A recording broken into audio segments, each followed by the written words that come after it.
श्री राधे।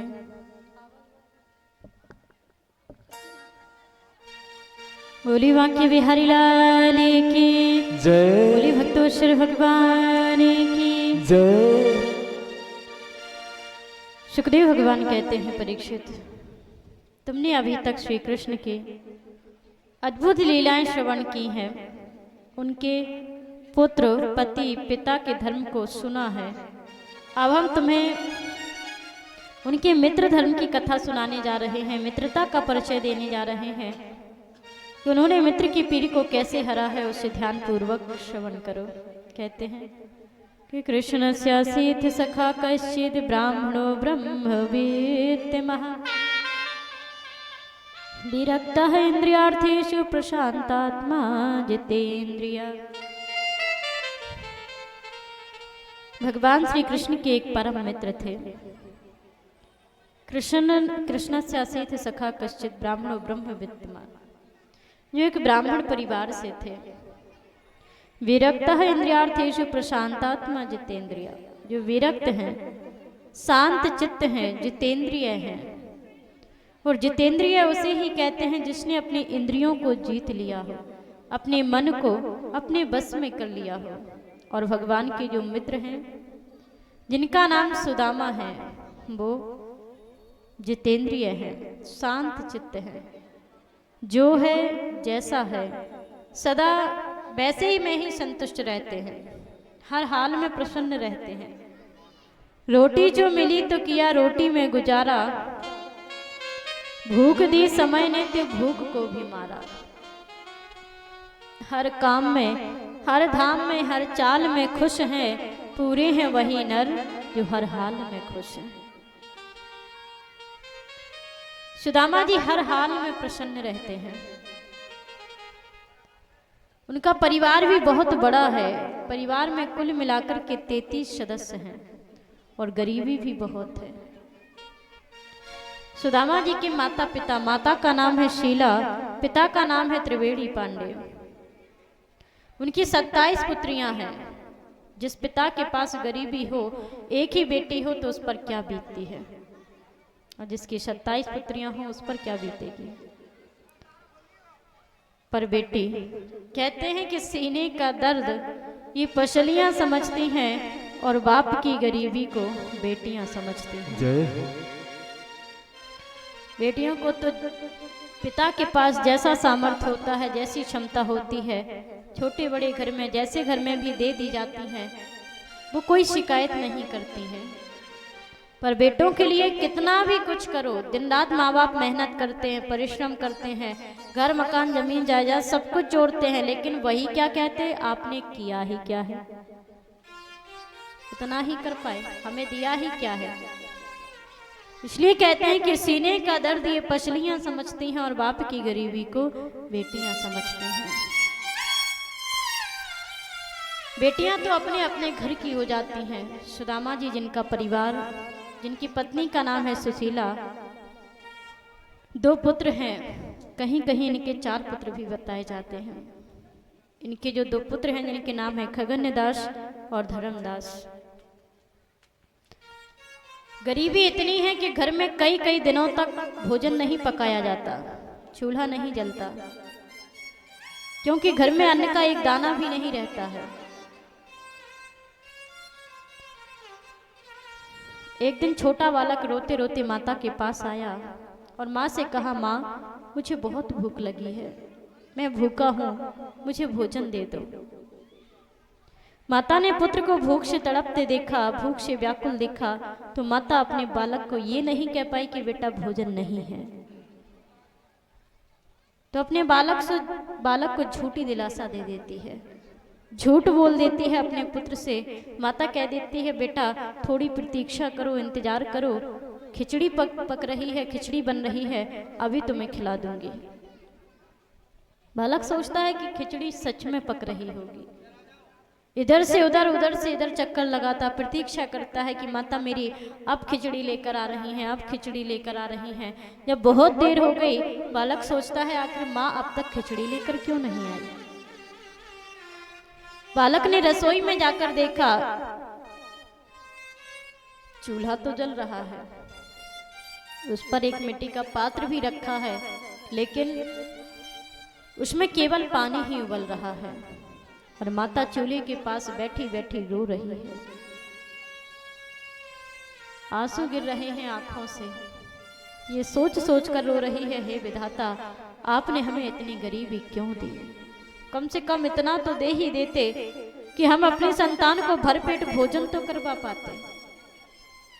पर मेरा दुर्भाग्य देखो, मैं ऐसी अभागिन माँ हूं जो मेरी संतान सनाथ होते हुए भी अनाथ है। मैं अपनी संतान की भूख भी नहीं मिटा सकती, उसे भरपेट भोजन भी नहीं दे सकती। आपने इतनी गरीबी हमें क्यों दी? रोकर पुकारती है प्रभु को, हे प्रभु, देने वाले किसी को गरीबी न दे, देने वाले किसी को गरीबी न दे, देने वाले किसी को गरीबी न दे, देने वाले किसी को गरीबी न दे। मौत दे दे मगर बदनसीबी न दे, देने वाले किसी को गरीबी न दे, देने वाले किसी को गरीबी न दे।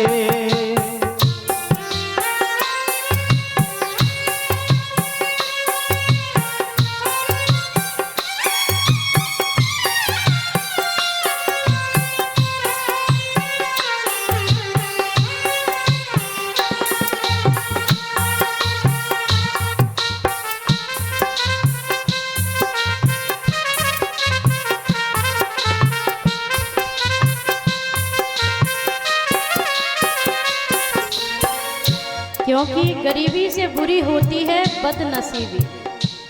जब नसीब खराब हो तो हम आप जो प्रयत्न करते हैं, प्रयास करते हैं, वो भी असफल होते हैं।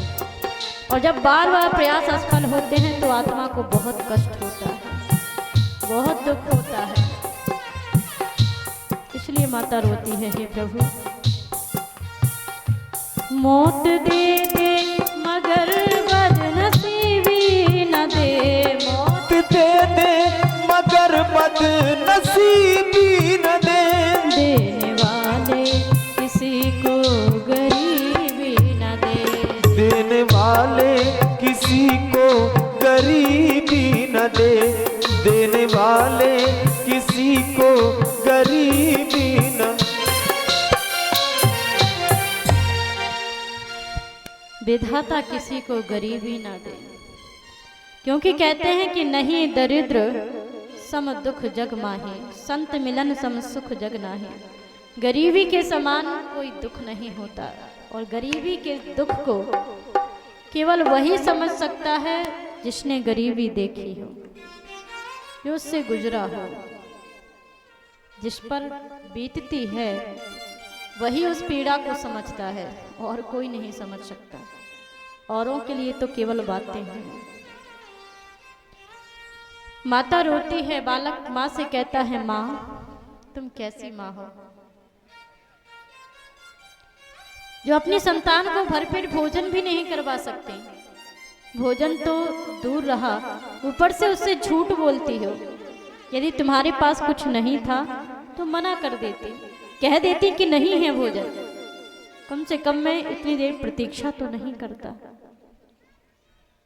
पर माँ तुम तो बड़ी निष्ठुर हो, निर्दयी हो, अपने बालक पर दया नहीं आती। बालक ऐसा कहता है तो माँ का कलेजा फटता है, हृदय के टुकड़े टुकड़े होते हैं। पर माँ क्या करे, विवश है। माँ कहती है, बेटा मुझे क्षमा कर दो, मैं बड़ी अभागिन माँ हूँ जो चाहकर के भी तुम्हें भरपेट भोजन नहीं करवा सकती। बालक कहता है, माँ तुम्हारे पास कुछ नहीं है तो औरों के पास तो है।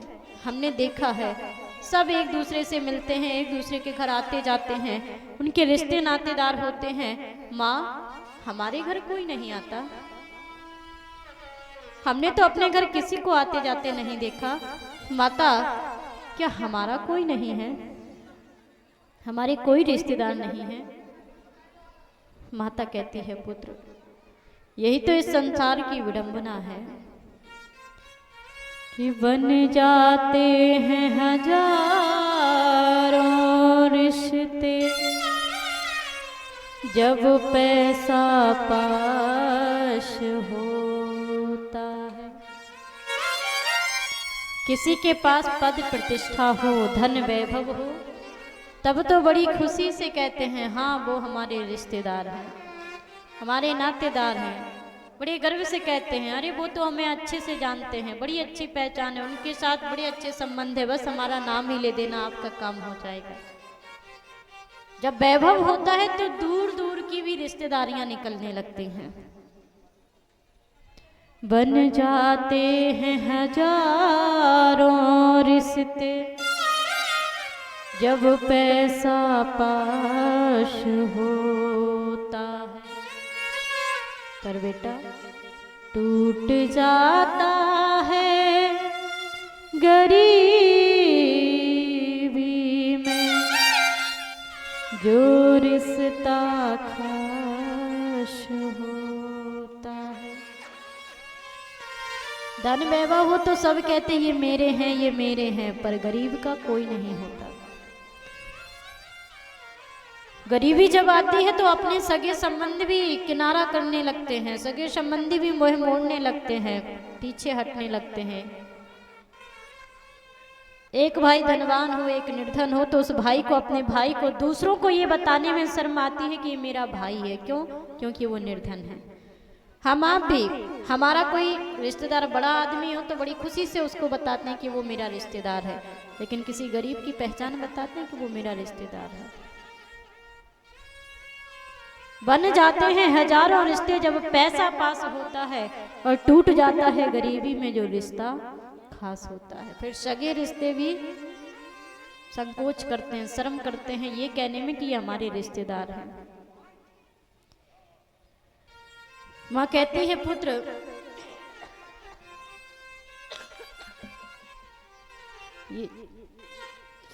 ये संसार स्वार्थी है, मतलबी है, यहाँ कोई किसी का नहीं है। बनी बनी के लाखों निसार होते हैं और जब बनी बिगड़ जाती है तो दुश्मन हजार होते हैं। बड़े आदमी के पीछे तो सब लगते हैं, पर गरीब के पीछे कोई नहीं लगता, बल्कि उसे और परेशान करते हैं और तंग करते हैं।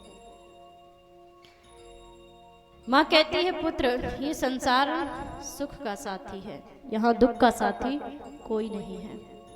बालक कहता है माता ऐसा नहीं हो सकता, ये दुनिया बहुत बड़ी है, इतना बड़ा संसार है, यहाँ सब स्वार्थी नहीं हो सकते, कोई तो होगा जो बिना किसी स्वार्थ के किसी की मदद करे। माँ कोई तो होगा जो बिना किसी कामना के, बिना किसी लेन देन के, बिना किसी कारण के दूसरों पर उपकार करे। माँ इतनी बड़ी दुनिया में सब एक समान नहीं हो सकते। माता कहती है हाँ पुत्र, सब तो एक समान नहीं होते, पर अधिकतर लोग स्वार्थी होते हैं, क्योंकि लिखा है श्री रामचरितमानस में किशोर नर मुनि सबकी यह रीति, स्वार्थ लागे करहि सब प्रीति।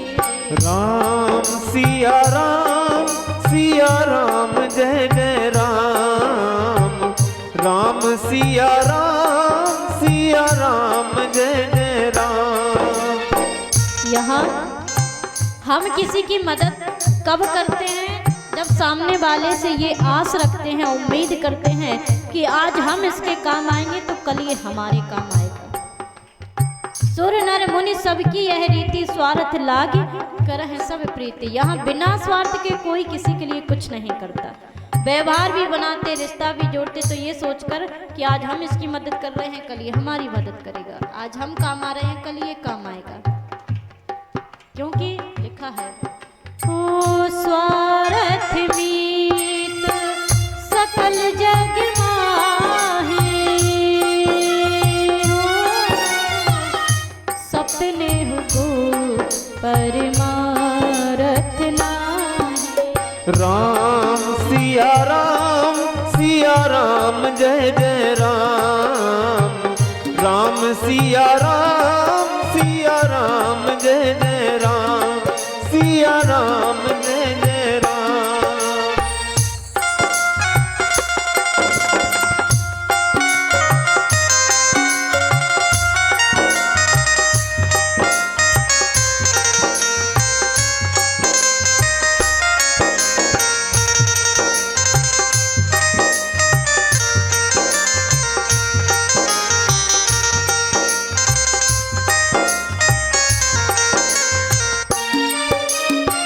स्वार्थ मीत सकल जग माही। संसार स्वार्थी है और स्वार्थ के कारण ये मीत बनता है, मित्रता करता है। सपने कोई परमार्थ नहीं।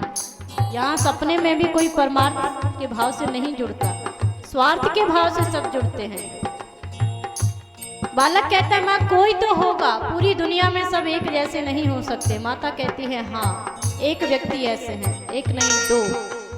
शास्त्रों में वर्णन आता, रामचरितमानस में लिखा है कि संसार में पूरी दुनिया स्वार्थी है, सब एक दूसरे से स्वार्थ से जुड़े होते हैं, लेकिन केवल दो व्यक्ति ऐसे हैं जो बिना स्वार्थ के दूसरों का भला करें, मदद करें, अपना जीवन दूसरों के लिए न्यौछावर करें और जिसमें उनका खुद का कोई स्वार्थ नहीं होता।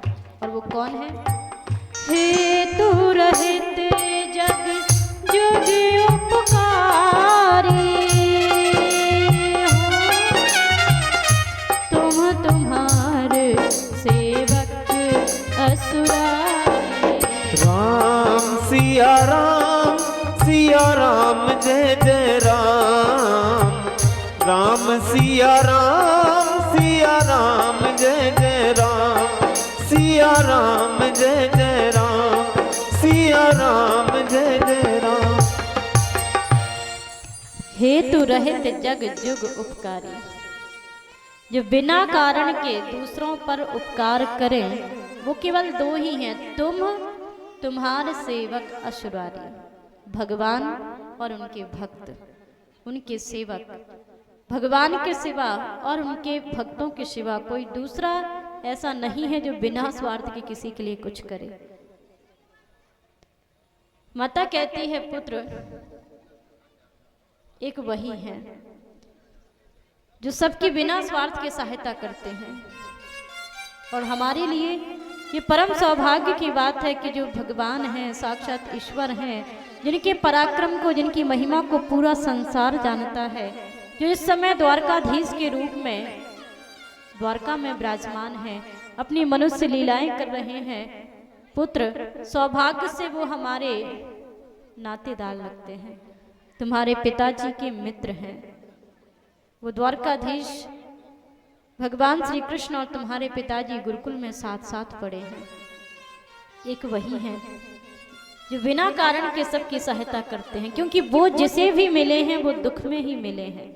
जब पूरी दुनिया साथ छोड़ देती है तब केवल वही साथ देते हैं। जब कोई काम नहीं आता तब ईश्वर काम आते हैं।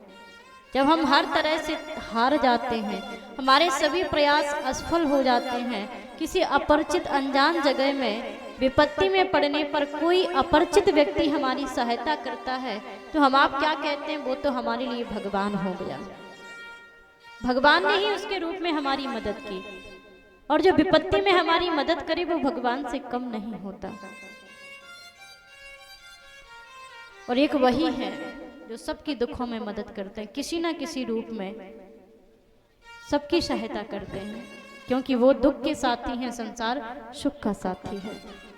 तो बालक ने कहा माता जब वो इतने महान हैं, इतने उदार हैं, तो आप पिताजी से क्यों नहीं कहते कि वो उनके पास जाएं, उनसे मदद मांगे। यदि पिताजी उनके पास जाएंगे तो माता हमें विश्वास है कि हमारे ये दुख अवश्य दूर हो जाएंगे, गरीबी मिट जाएगी। आज पुत्रों की हालत देख करके, बच्चों की दशा देख करके माँ की ममता अपना धीरज खो देती है। सुशीला अब तक पतिव्रत के कारण, पति धर्म के कारण अपने पति से उन्होंने कुछ नहीं कहा, जो था जैसा था हर हाल में संतुष्ट और प्रसन्न रहती थी। लेकिन आज बालकों की भूख, उनकी तड़प जो उनसे देखी नहीं जाती, इसलिए अपने पति के चरण पकड़ करके रोने लगती हैं। सुदामा जी ने देखा तो पूछा देवी क्या बात है, सब ठीक तो है, क्यों रो रही?